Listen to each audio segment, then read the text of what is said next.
Втората е всичко свързано с тревните площи. Втората беше за децата, младежта, спорта и туризма.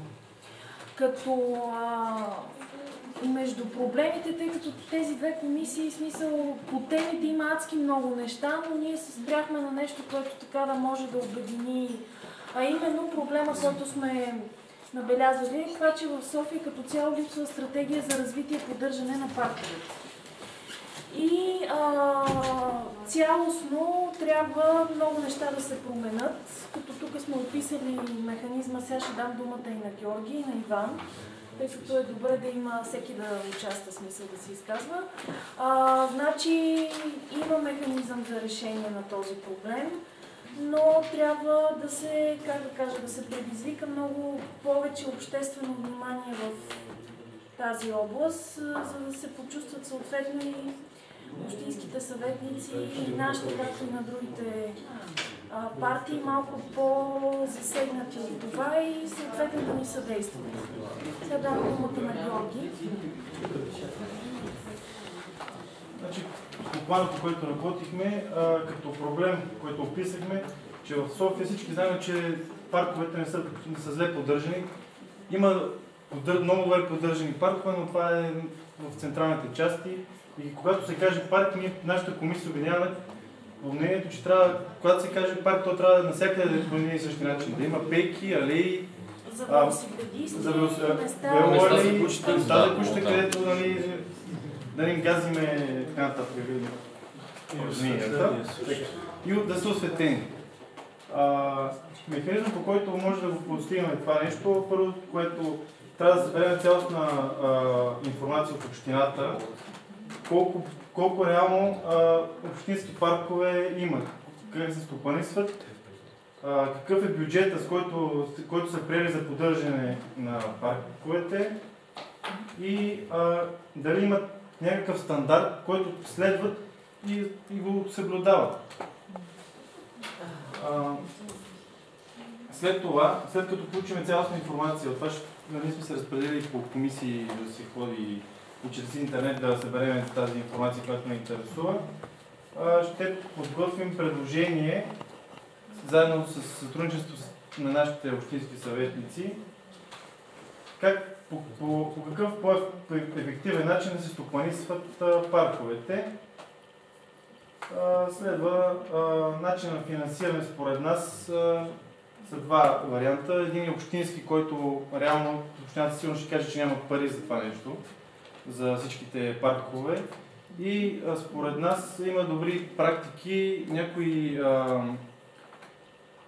паркоместа, парк да се парцелира по някакъв начин и да се даде на отделни фирми, които да се ангажират с поддържането, с стопанисването на този парк.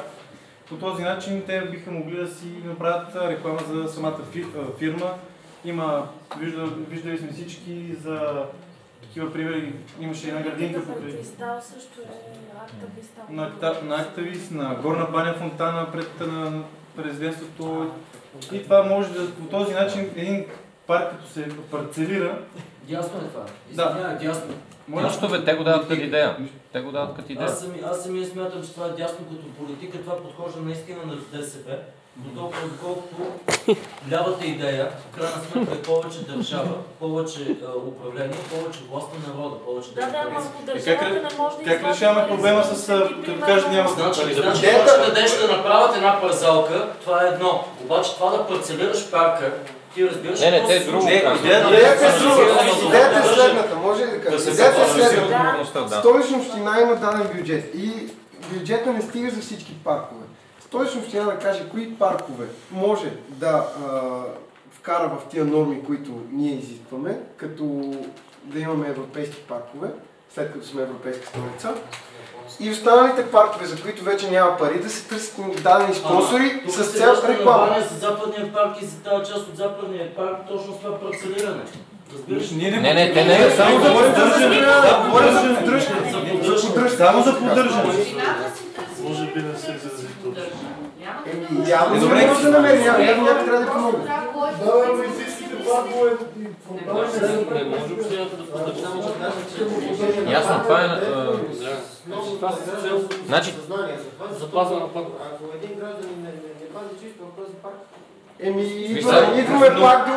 Като няма кошчи и туалет, точно пазят.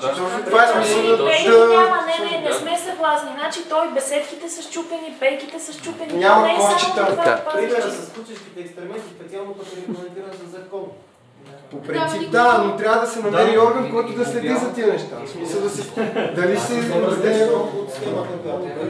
Не, напротив. Нататък, да. Дайте нататък сега. То ще има въпрос. Добре, ако има някакъв спор, няма го решаваме. Сега маркират се позиции, това е. Така, за популяризирането решихме да направим следното нещо. Не знам защо аз двамата с Георги не товариха, явно като най-ненормални. Аз съм нормален. С него ще създадем една група във Фейсбук, която ще е под наслов "Искаме столица с по-красиви паркове", която искаме да популяризираме, нали, проблема, и след като се събере дадена общност вече, определен брой хора и определен брой поддръжници, да се направи една подписка за каузата и чрез нас и пак с съдействието на общинските съветници да се внесат предложенията в Столичния общински съвет за разглеждане. Така ли само едно предложение? Понеже това ми звучи много тежко, не може ли да бъде да паркуваме в София? Да? Не. Да паркуваме. Не, това не разбираме. Добре, подкрепа са категорични. Значи, добре, се измисли нещо по-атрактивно. Какъв е този глагол паркувам? Добре, няма да спорим за глагола.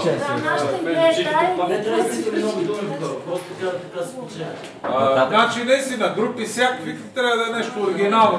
Може да не, това да е нещо друго. Да бивакуваме. Свършихте ли ви? Палатки. Добре. Тихо, въпроси, Митко. Да, аз даже всъщност исках да добавя нещо и да им предложа на тяхната група. Писменно. Не, те да се... Вие си го запишете, аз кратко и ясно ще се изразя. Устна жалба. Да. Това ще ви предложа, всъщност на времето имаше, в парковете имаше такива отговорници по чистотата или, да кажем, зелена полиция или каквито и да е. Няма значение. Имаше специални хора, които следяха за реда в парка и ако се върнат такива патрулиращи бойки, които да гледат дали хората изпълняват задълженията си в пребиваване в парка, т.е. да не чупят имуществото на парка и се събират експериментите на пазачите. Да. В принцип тази функция в момента изпълнява полицията, аз доколкото знам.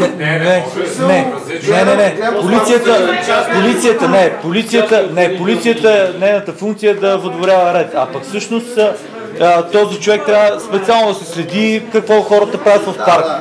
Тоест, дали учениците следят с вирнати крака по пейките и ги трошат, примерно. И дали се целуват. Да. Няма да така, това мога да предложа на вашата група, тъй като това не е, тази практика има навсякъде по света. Ние махнахме, не знам по каква причина. Може би да си правим каквото си искаме. Добре, това е предложение към всички, нали? Те може би за бъдеще ще следят този въпрос. Други въпроси има ли? Няма, разбирам. Я да видим